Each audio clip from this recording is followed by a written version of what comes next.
Everyone, welcome to our sea otter exhibit. My name is Jenna. I'm one of the naturalists here at the Monterey Bay Aquarium over on this left side of our second floor mezzanine. Hello everyone. Now looking inside the exhibit, I'm sure you're noticing our sea otter care team members just took out and handed out a whole bunch of fun looking toys there to our sea otters. Now we do have 3 otters on exhibit currently, Rosa, Ruby, and Ivy. We want to figure out which is which. The blondest sea otter with blonde on her face, her chest, even a little by her flippers, that's going to be Ivy. Another otter with a sort of platinum blonde face, but that blondness sticking just to her face, that's going to be Rosa. And then finally, Ruby is our darkest otter on exhibit. She does have a little bit of blonde kind of around her muzzle, but she is the darkest out of those 3. Now, Ruby is actually our newest addition to our raft here at the Monterey Bay Aquarium. She was rescued by our wonderful team here quite a few years ago when she was just a pup, and she was cared for by our team and then sent out to Aquarium of the Americas. Now she has made her way back over here to join us again, and we're so happy to have Ruby back at our aquarium home. Now during this feeding session here, you can see we handed out those fun-looking toys to all of our otters, and this is what we call an enrichment feeding session. We want to allow these otters to tap into all their natural behaviors they're used to using out in the wild when they're retrieving any food or cracking open the hard, crunchy shells of the foods that they do prefer. So these otters are used to eating things like crab and sea urchin and abalone out in the bay, and they have to figure out how to crack open those shells to get to that tasty meat inside. Now they've learned how to use things like rocks to crack open those shells, but notice they didn't get their food with the shells on here on exhibit. No, they only had the squishy parts. That's because we had found out the hard way. Now without any handheld rocks to crack them open, these otters have shown the next best tool are in fact those shiny windows you're looking through now. So to avoid those windows getting scuffed up and scratched, the hard-shelled food stays behind the scenes. And on exhibit here, we'll stuff the squishy parts of the food into those enrichment toys you see our otters interacting with now. That way they can bang those around on the windows in the rocker to their heart's desire without damaging any of that exhibit around them.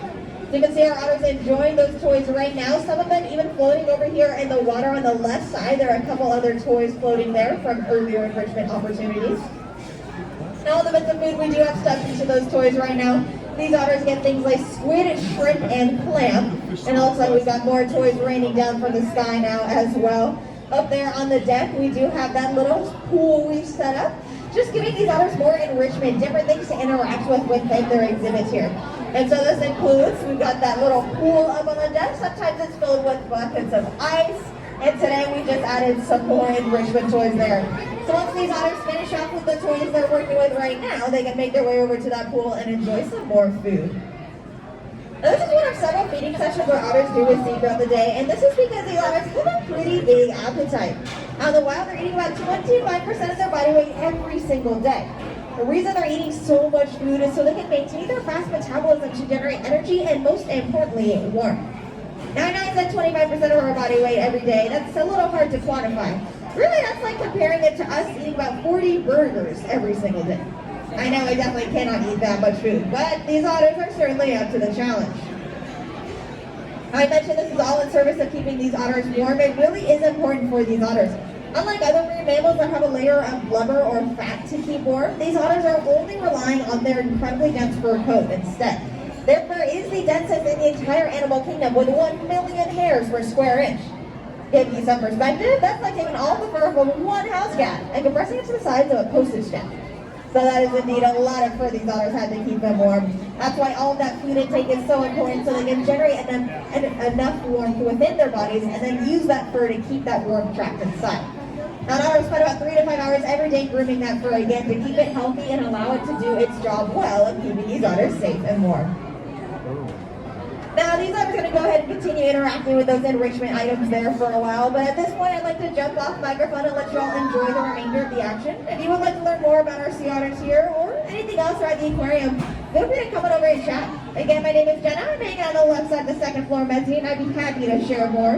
If you want to talk more about Ruby's history as our newest addition to this raft and her story, how she managed to come here, I'd be happy to share. In the meantime, thank you all so much for joining me, folks, and have a wonderful rest of your day at the Monterey Bay Aquarium.